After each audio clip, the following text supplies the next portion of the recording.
Monie, I know that you're super big on mindset. How are you staying focused and motivated during this crazy real estate market right now?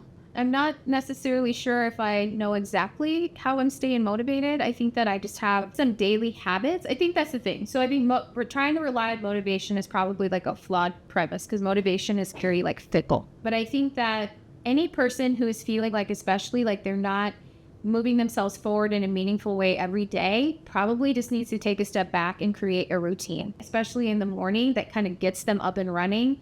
Get up a little bit earlier than you normally do, move your body, have your cup of coffee, make a list of the things you want to get done. And like, don't make your list like everything you've ever needed to do, right? Like if you already know you've sort of been like shit in the bed on like doing anything, start with like 2 things, right? Create ways to win so that you can feel that feeling of accomplishment by like checking the box off on your list. And the next thing you know, you'll be able to add more to it.